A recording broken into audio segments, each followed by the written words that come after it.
Are you ready for an open discussion with the best of the best and the best of what's next? Welcome to the Tony DUrso Show. Join in on a great conversation today with some of the world's great influencers as they showcase great advice and techniques that made them the game changers they are today.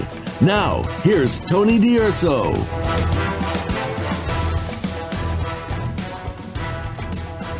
Welcome. Thanks for joining in with us. Now, today we're going to teach you how to grow your business through all types of events and marketing funnels. Now, I'm particularly delighted about this because I'm working to release my next book titled Creating Your Vision, and I want to use a series of events to share the knowledge I have in order to help you grow your business.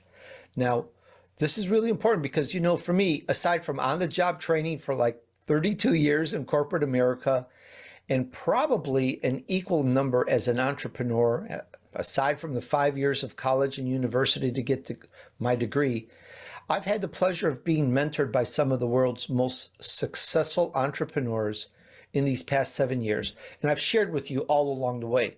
And a lot of that knowledge, as possible, is going to be squeezed into my new book, hopefully not too much of a squeeze, called Creating Your Vision.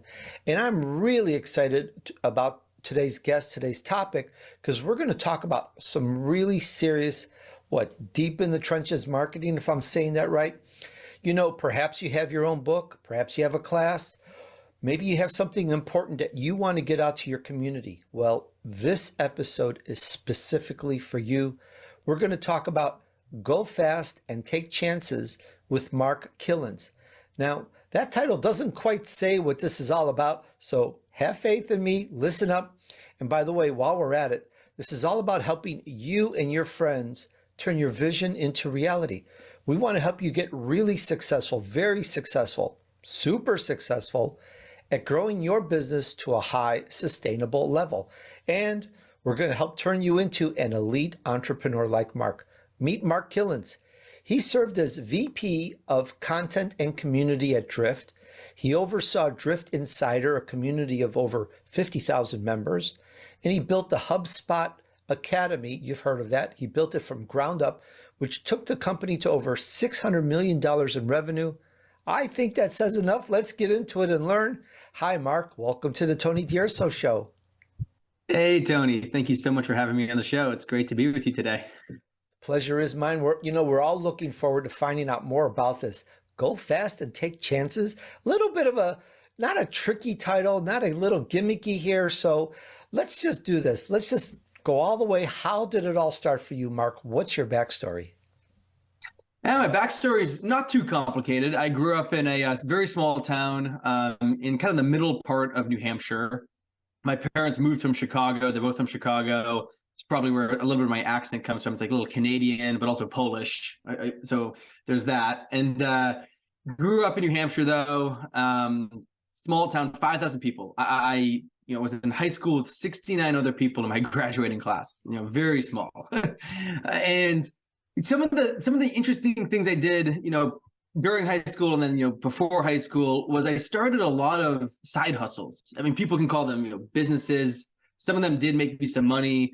The most successful thing that I did, though, before I was, I guess, age 18, was I was in a really interesting position when I was in middle school, maybe even before middle school. No, I was middle school. I was like 11 years old. And I was a huge snowboarder. I love snowboarding, the mountains in New Hampshire, Vermont, Maine. And I was always wanting to get onto the snow before the mountains opened. And when I was snowboarding at a young age, I was like, oh man, they got these machines that could make snow. I'm like, how do you make snow? So this is back in like 1998, 1999. And it led me to creating a few different ways you could make snow at your house. So I invented different snowmaking machines for your house. Yes, it still had to be below 32 degrees Fahrenheit.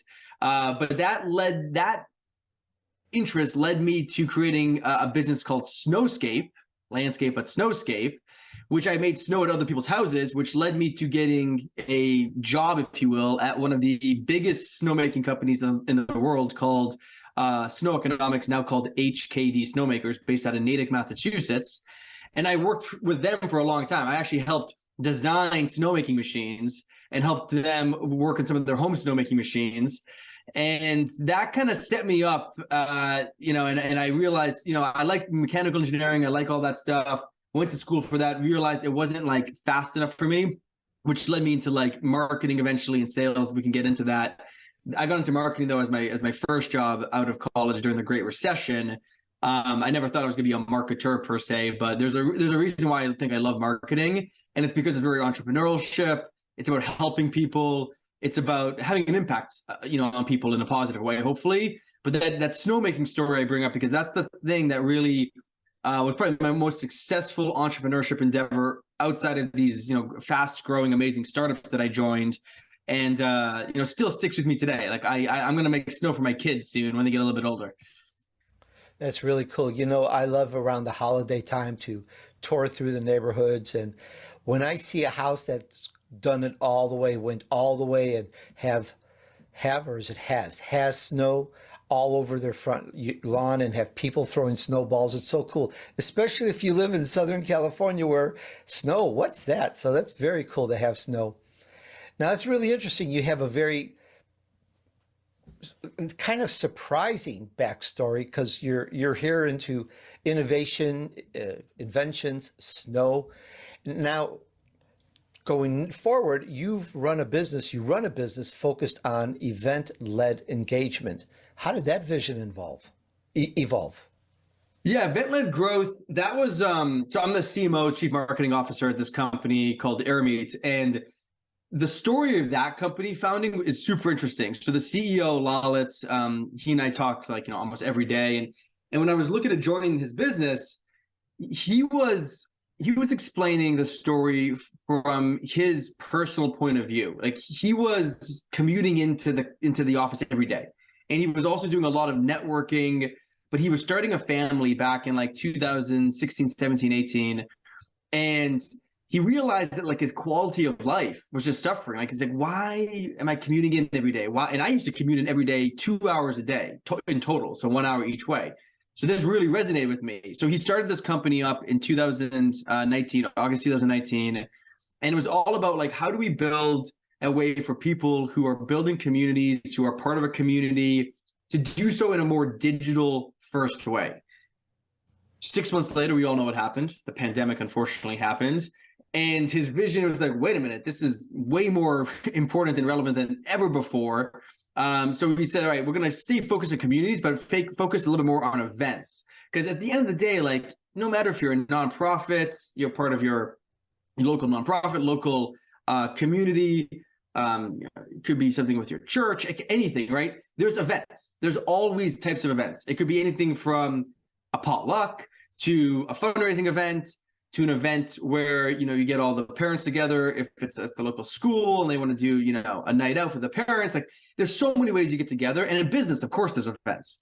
So events are a fundamental way that you grow relationships and trust with other people, and you grow these communities.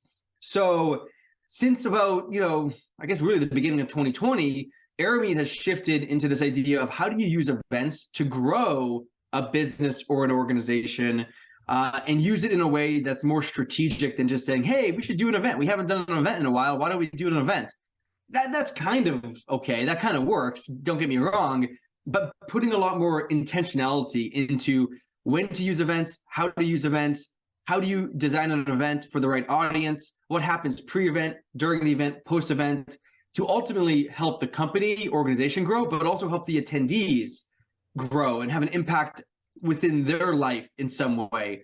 So that's kind of the backstory at a high level. And the company's only been around, like I said, for about 3.5 years. It's still very early in its journey.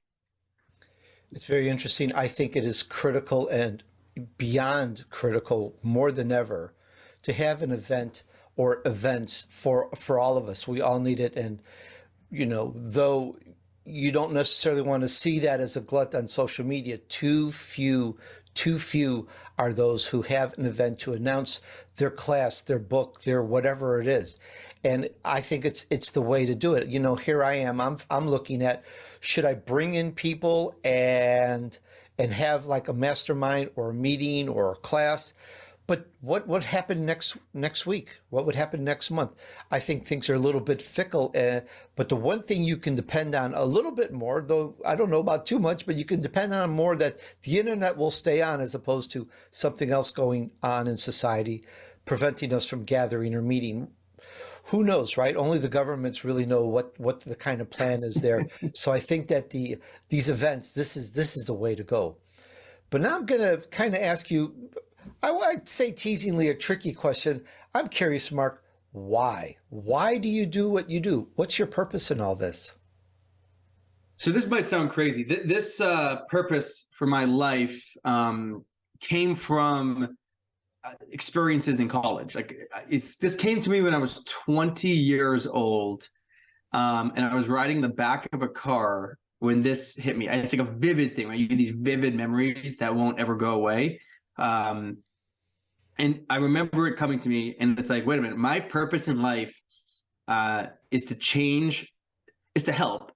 I'm not going to do it alone, but to help change the way the world views money. And I always thought like the way that we're going to do that, because I was studying, I studied engineering, I studied history.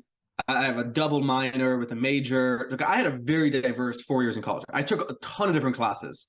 And I was connecting all these dots together, and like a lot of the things that I was learning in history, and then economics, we're not going down a good path.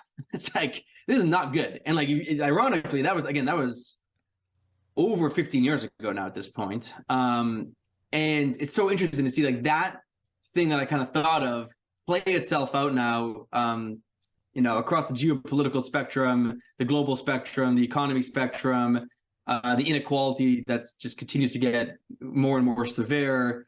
In some ways, some things are getting better, don't get me wrong, for sure. But at the end of the day too, if you look at this rise of Web3 or cryptocurrency, man, that's interesting, because I predicted that it was going to take education, it was going to take governments, so policy, it was going to also take technology to change the way the world views money fundamentally. And just new innovation at all these different levels. And we're kind of marching towards that. I would say confidently in 50 years, the world is going to view money differently. And if I can play a part in helping that, and helping, take money, which is probably the most powerful thing other than the weather. We could debate this if you want, but other than the weather, money is probably one of the most powerful things there is. And humans control money. Humans really can't control the weather. So it might be the most powerful thing from a human control standpoint. I feel like it's a pretty important thing to do and fix. I like that. That's very good on your purpose. I think we do value money a little bit more than we should. It's there to buy our food and take care of important things. But I think, and I agree with that, is what's that? How do you say it? The attention is just too much on money. I know this show is all about growing your business, being an entrepreneur, being successful, but money has its place. I do agree with that. It's not the end all, and I like that. I want to help you with that purpose. And we're talking about Go Fast and Take Chances with Mark Kilens, and you can find him at airmeet.com. That's two words, AIRMEET.com, airmeet.com. Mark, let's get a little bit more into your vision path now. Once again, we're all entrepreneurs and business owners. We like money. We need money. We have bills, taxes, fees, and charges, and everything else to pay for, and have some left over to have some fun. So let's get into this. Let's see what we can do to grow our business. And I think the first thing I want to get my own wits around, as well as that of the audience, is ELG, event-led growth. Let's kind of take that apart. What's event-led growth? Yeah, no, absolutely. Thank you for asking the question. So first off, it's something that I witnessed at HubSpot and Drift, my two previous companies, that really, really helped grow the business. HubSpot now is a $1.5 billion business. I was there until 600 million in revenue, and then Drift helped get Drift to about 100 million in revenue in 5 years. So this stuff works. And the idea came from the fact that events should be seen as this strategic business imperative. Events should not be seen as like something you do from time to time, or like an offer, or even like just a channel. Events should be thought of as, like you pointed out, I have a new product or a new book, or I'm trying to enter a new market. How can I use the power of both online and in-person events? So you got to do both of these things, in my opinion, to grow the business from a revenue standpoint, but also use events to grow the business a bit more efficiently these days. So right now, that's like top of mind probably for a lot of people listening. And you can do both with events. So I'll give you as many examples as you want, Tony.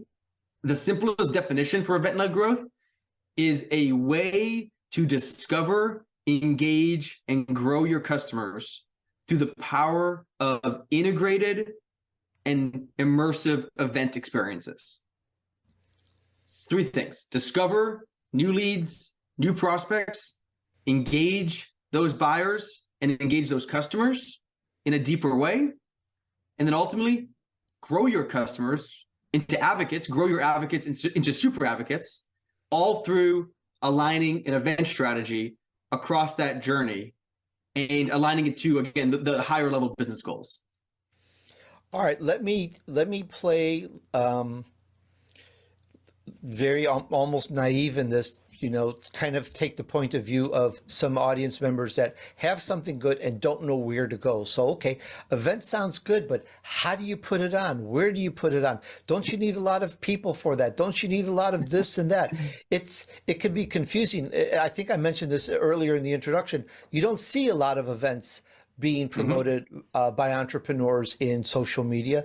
I have a lot of entrepreneurs of mine and business owners, very few promoting events. So there's got to be some confusion. It's like, how do you get there? Is it a big, giant step? What's some of the little steps? And you know where I'm going with this. So let's kind of bring that along.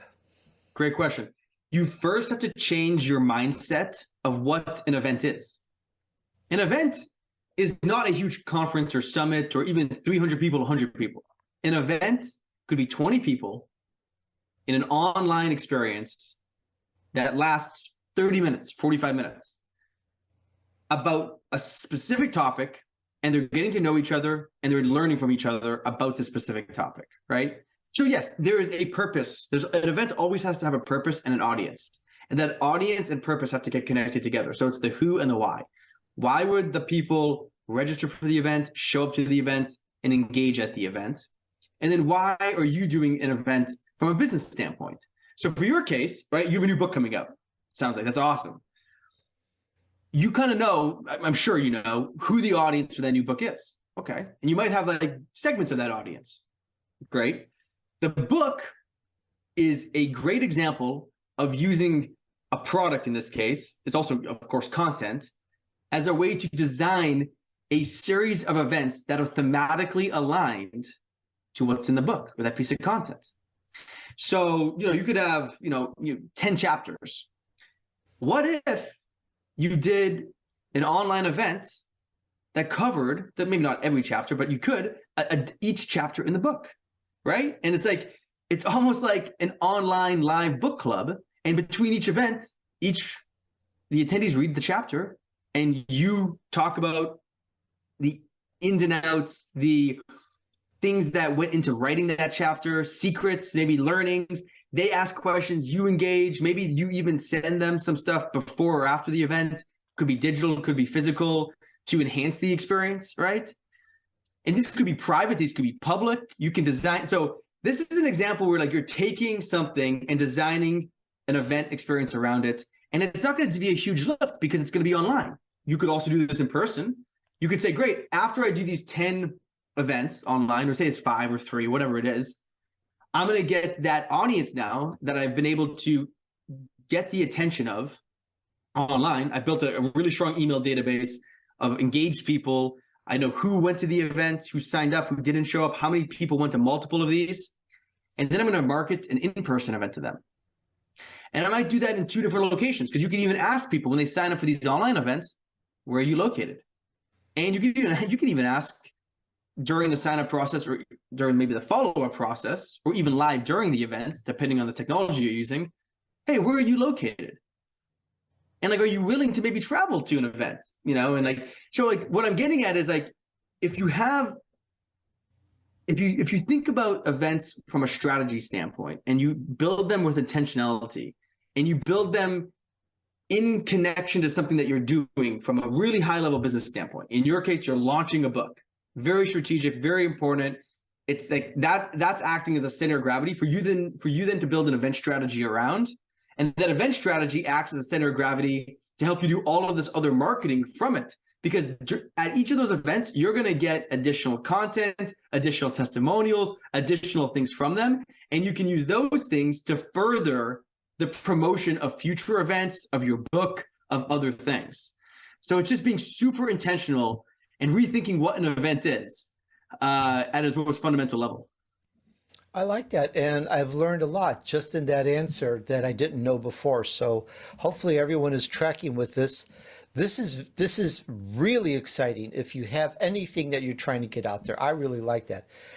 So I get the way that it goes in terms of the almost like a funnel. It's like talking about a book, having an event, and then marketing to those people to see who wants to have an in-person event, and just carrying that on. Is that since I said funnel, is that a funnel in itself, or do we need one of those marketing funnels as well? Can you kind of help us understand that part as well? No, definitely. It's a good observation. It definitely is a marketing funnel. That what you just described back to me definitely is a funnel. I'd also say though there's a bigger funnel. I would think of it less even as a funnel, more as a customer journey that you're also taking people on when it comes to your business, your brand. And that kind of more aligns to the discover, engage, grow phases, those 3 phases of event-led growth.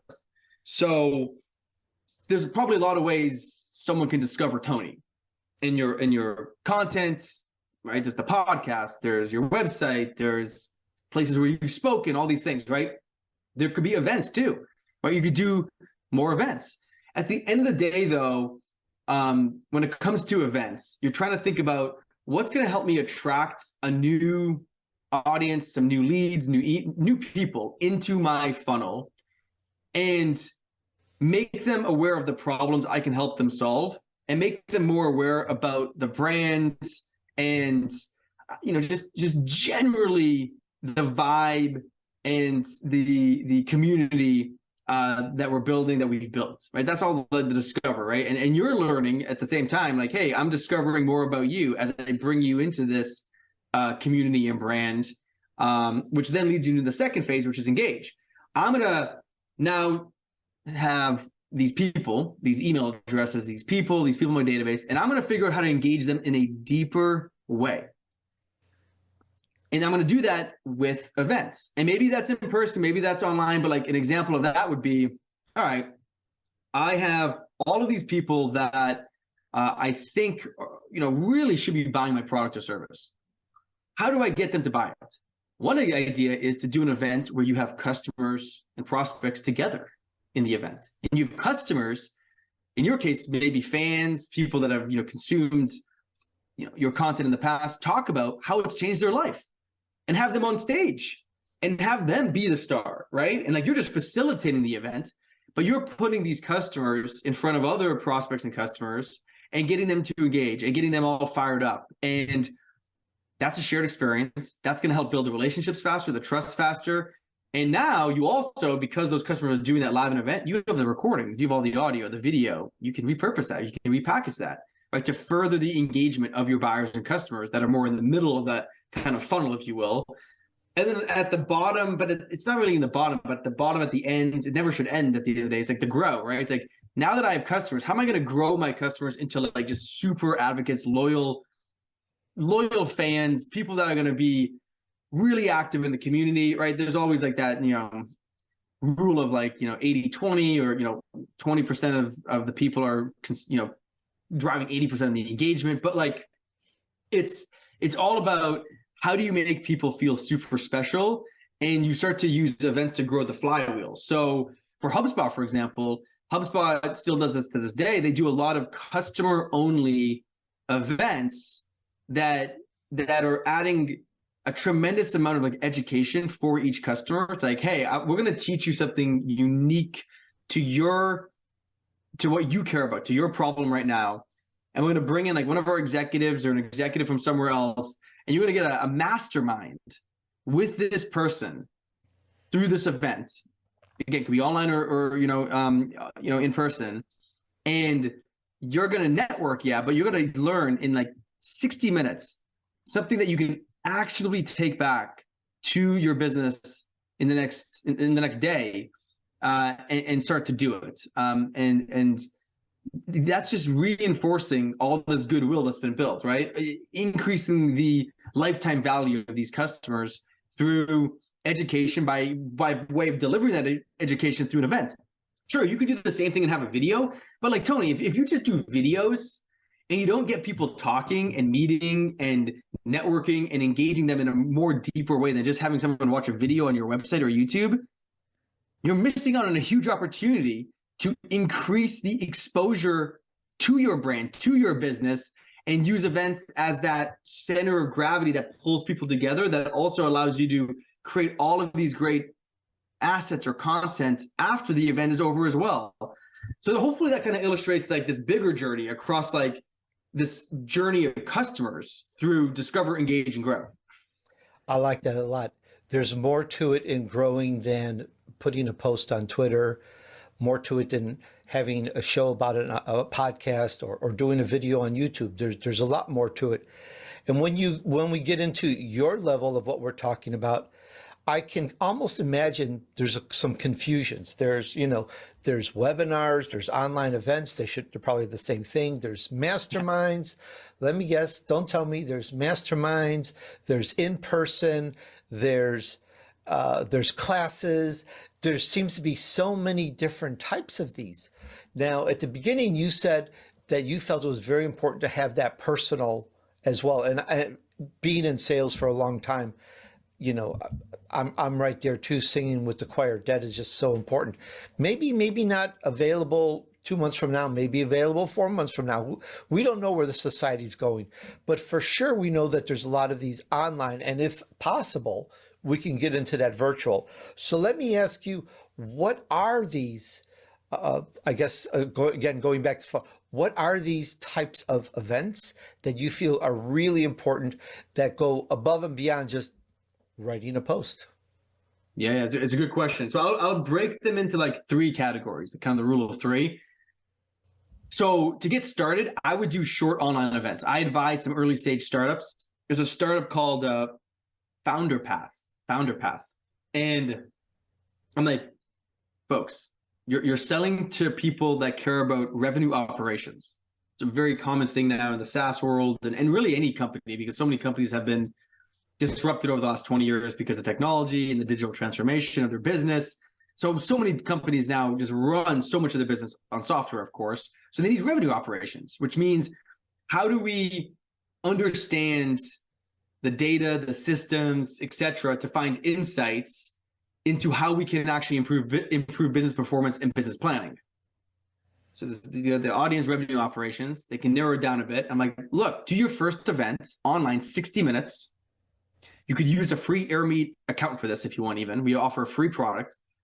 And get 50 to 100 people to attend and have a panel discussion.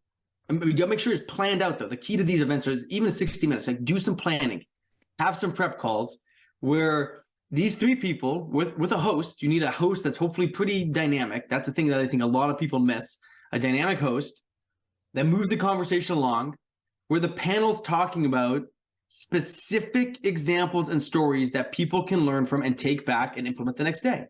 And guess what happened? They did the planning, they wrote the brief, they really did a good job of articulating what people are going to get out of this event, who should attend. They had 250 people sign up, over 150 people showed up, and they got 7 demos, 7 requests for a meeting, a demo out of just that one event. And they're like minds blown. They're like, wait a minute, this is like, and they're going to create a ton of content from the panel discussion in the form of blog posts, social posts, because they have all the transcriptions of the video now, right? And now they're doing like 3 more. Like now that one thing just like sparked the event-led growth like thing in their mind. So it was a short online event. The other great online event that's short that you can do is debates. People love debates. The panel is good, but you got to make sure the panel isn't just like yesing people to death. Like, yeah, I agree with that. Yeah, I agree with that. You got to make sure it's like, again, story-based, example-based. You got a good host. Do a debate. We have two people that have different points of view. This is really interesting. And it's like it's like a live almost like news show, right? They have segments on the show. And you could do this for like 10 minutes and then do another segment for 10 minutes and another segment for 10 minutes, 30 minutes. And you have 3 debates. And I guarantee your audience will find that more interesting than just watching a video, because first off, they'll be able to participate and engage, interact if you're using the right technology. And you're going to get great content from that debate that you can use again down the road. Another great event that's small and short for an online audience is when you have a customer come on and do a deeper explanation of how they were able to use your product to achieve some type of business problem, right? And what the results are. People love learning from customers. They love examples, cannot stress this enough. Another great type of a short online event. Now, the second category is more like virtual or in-person events that are 2, 3, half-day long events. Those are more hard to produce, takes definitely more effort, usually more money, but they have huge payoffs too. If you, again, focus on the right audience with the right purpose, and you have, probably someone at least to help you do it, because it's hard to do these just on your own. If you're one person, you can do it, but it's hard. And these are more things you would do maybe once a quarter, maybe every 6 months. The best way to put on those bigger events is with a partner, a co-marketing or a partner that you have a relationship with that has a similar ideal customer profile, similar audience, similar belief system to you, complementary product. That's a great example of doing one of these more medium-sized online events or in-person events that are like half day, 2 to 4 hours, maybe 5 hours. The next style event, which you get to eventually once you do a couple of these, because again, you're building that audience, right? Going to your point about a funnel, you do like the full day or multi-day summit style event, right? That's when you probably have an agency, production company, et cetera, help you out. Though the step in that direction, if you don't want to do it in person, just do that online. I wouldn't do a full all-day online event though anymore. Those don't hit, they don't land. What you can do though is a multi-day online event. So you do 1 or 2 hours a day for 3 days. One of our customers, for example, just last week did a 5-day event. Each day targeted at a different audience, all with the same theme of how do you go to market with different partners. So they call it partner-led. So there was a day about partner-led marketing, partner-led sales, partner-led startups, partner-led customer success. And they had like 3 or 4 hours of programming every day, but they made it super interactive, amazing speakers, amazing networking. And they did it across, 5 days, like I said, but it wasn't trying to jam it all in one day. So if you do online, you got to think about how to break it up and make it more digestible. In person, yeah, you could have a full in-person day event. The only caveat I say with in-person these days is make sure you spend a lot more time on the networking piece and the experience piece, and not have just session after session after session for in-person events. People more than ever before want to meet people and network and shake hands and hang out. And it's less about just like learning. They can go online to learn. They can go to your online event. They can go watch a video online. They don't have to like learn in person necessarily. Those are some very compelling points. I'm not sure which way to go. It sounds like I see why you say you need to do all of these, but the first place to start, I totally get, is that online. And I'm thinking with this, and I'm thinking, here I am, a member of the audience. I'm an entrepreneur, solopreneur, business owner. Whether I'm doing 7 figures or 8 digits or 6 digits and a half, it doesn't matter, because you can do so much from home. But a lot of them seems to be from what I see on my social media and people speaking with me, they're small groups. It doesn't take a lot to make $1 million. It just doesn't. So with a small group, they don't usually necessarily think of doing all of these things to get their product out. But as you're saying this, I'm thinking this is any size business can just jump in, right?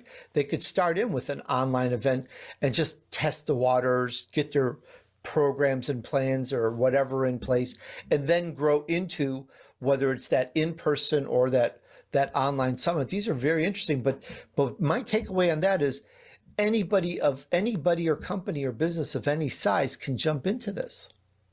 Oh yeah, I mean that business example I gave you about that company that I shared a few minutes ago, 5 people pre-revenue did that. If you're trying to build an audience, do events. That's all I can say. I like that. Mark, I want to kind of flip this around a little bit more on you, because you have such a wealth of knowledge on marketing. You seem to know where things are going. So I'm just curious if you could tell us some of the biggest challenges you've had in marketing and how you've overcome them.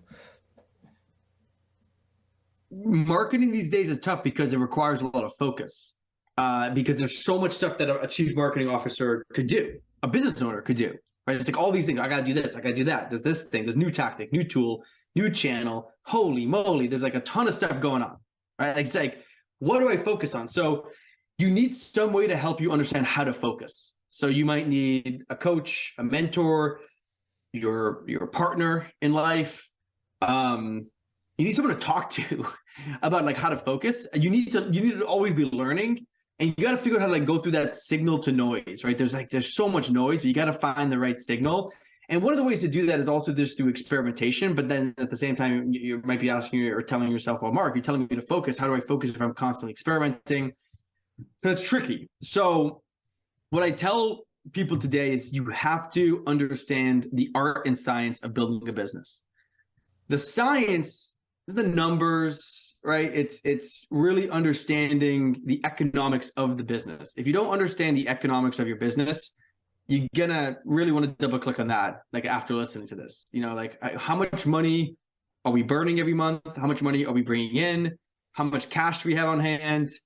What's the margins? How much does it cost us to acquire a customer? What's the lifetime value of a customer? There's like 6 or 7 key data points that every business owner should just know. And if you don't, do some investigation and get to those numbers over time. You might not know them right away, but like over time, you got to know them. And then once you kind of know the science, you got to know the art, which is the brand, which is the community, which is the market, which is some of the marketing, right? And that's where it gets tricky, because there is a lot of stuff you can do. You ultimately, though, have to realize you got to lead with your customers these days. Customer-led anything is most important. I'm going to show you something really quick. I was not expecting to do this, but I did this drawing the other day. It's maybe tough to see, but these are like the different ways, someone could go to market, right? You got sales-led, product-led, event-led, content-led, right? In the center of this whole thing is customer-led. All of these different ways you could go to market today through content, events, free products, more traditional sales, right? Like outbound selling. It's the customer. So how do you infuse your customer into all of your marketing these days and all of your selling? That's my number one advice when it comes to focus. If you're not doing that or you're not doing it enough, do more of it. And I can pretty much guarantee that you will see a better result, because who do they trust more? Like you or your business? No, they trust other people. They trust your customers. And you got to be the one helping bring those customers and showing them off to the world, because number one, they're going to like that. Everyone has an ego. It's like the ego trap play, I call it. Use the ego trap play, and lean in on that front. And if you do that, I think some of the other tactics kind of work themselves out, because customers will tell you where other customers are because you're talking to them more. You're using them in your marketing. Like, you get close to the customer, basically. I love it. I think you succinctly gave us the answered why the title of this episode is Go Fast and Take Chances. That just summed it up just so nicely. Once again, we spoke with Mark Kilens.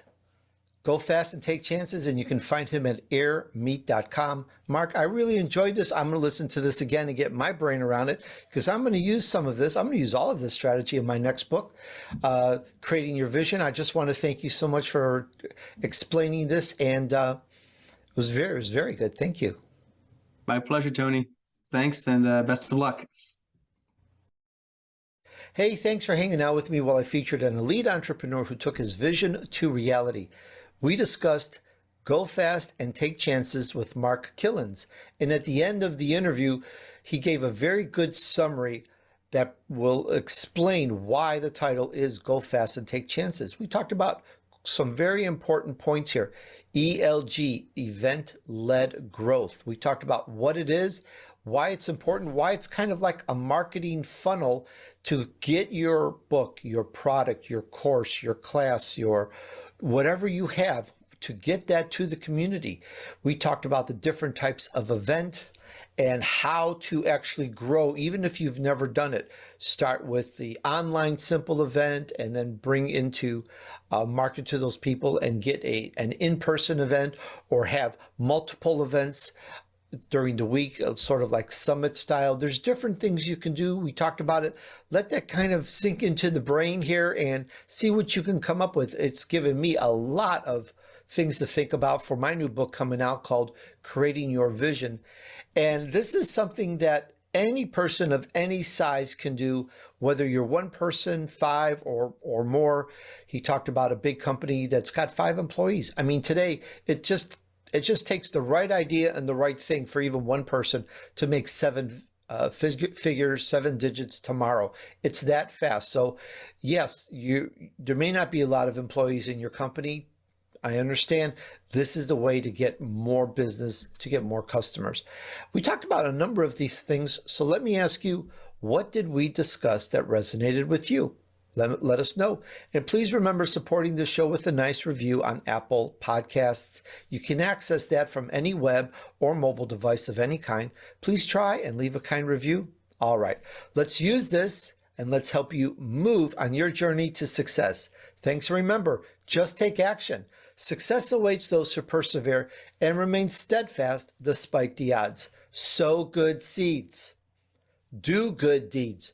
And join me on the next episode of The Tony DUrso Show.